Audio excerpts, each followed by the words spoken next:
ቴክኖሎጂ እዚህ ደርሷል ቢባል ለማመን ይቸግራል። ተፈጥሮ ለሰው ልጆች እረፍትን ከለገሰችበት ዋነኛው እንቅልፍ ወደ ገበያ መጥቶ ሊሸመት ነው የሚለው ዜና ዝናውን አይቷል። ዴሉሲ ስማርት T11 Pro $8250 የሚሸጥ የአርቲፊሻል ኢንተለጀንስ ቴክኖሎጂ ውጤት ነው። በዚህ ፍራሽ ላይ የተኛ ሰው እንቅልፍ እንደተኛና እንዳልተኛ ፍራሹ በደንብ ያውቃል። ሰውየው በእንቅልፍ ሰዓት ሙዚቃዎችን የመስማት ልምድ እንዳለው ተደርጎ ፕሮግራም ከተደረገ ለስለስ ያለ በመሳሪያ የተቀነባበረ ሙዚቃ በትንሹ ይከፍትለታል። እናም ቀስ እያለ ማሳጅ እንደማድረግ አይነት በመጠኑ እየተንቀሳቀሰ ለማስተኛት ይሞክራል። ከዚህ ሁሉ በኋላ እንቅልፍ ከተኛ የተከፈተውን ለስላሳ ክላሲካል ሙዚቃ ይዘጋና የመኝታ ቤቱን መብራት ያጠፋል። የዚህ ፍራሽ ስራ ይህ ብቻ አይደለም። ሰውየው እንቅልፍ ከተኛ በኋላም የልብ ምቱን፣ የደም ዝውውሩን፣ የሰውነት ሙቀቱንና አጠቃላይ የጤናውን ሁኔታ እየተከታተለ ይመዘግባል።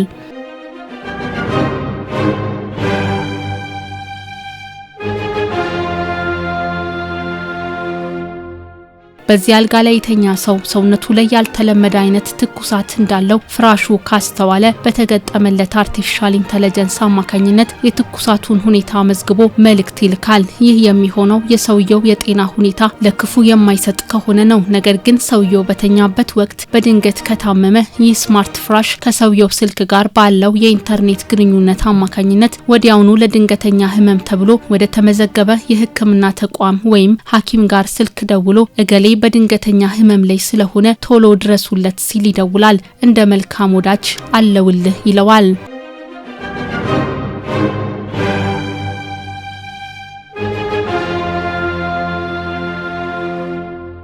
ሰላም ከሆነና ሆኖም ሰውየው ያንኮራፋ ከሆነ በሚያንኮራፋው ሰው በኩል ብቻ ያለውን የፍራሽ ክፍል ቅርጹን በመቀየር ሰውየው አተኛኘቱን እንዲቀይርና ትራሱን በማስተካከል አተነፋፈሱን እንዲያስተካክል ያደርጋል። ሌሊት ላይ የአየር ንብረቱ ተለውጦ ብርድ ከመጣ ይህ ፍራሽ ወደ ኤሲው መልእክት በመላክ ክፍሉ እንዲሞቅ ያደርጋል። በተቃራኒው ሙቀት ከሆነም ክፍሉ እንዲቀዘቅዝ ኃላፊነቱን ይወጣል። ሌሊቱ በዚህ መልኩ አልፎ ሲነጋ ሰውየው ከእንቅልፍ መንቃት ያለበት ሰዓት ላይ እንደተለመዱት አላርሞች ድምጽ በመልቀቅ አይረብሽም። ይህ ፍራሽ ጨዋ ነው። ከዛ ይልቅ ሰውየውን የሚቀሰቅሰው የክፍሉን ብርሃን በመጨመርና በተወሰነ መልኩ ቀስ እያለ በመንቀሳቀስ እያባበለው ነው። ይህን ከማድረጉ በፊት ግን ወደ ቡና ማፊያው ማሽን መልእክት በመላክ ቡና እንዲፈላ ያዛል ወይም ቁርስ ያዘለታል።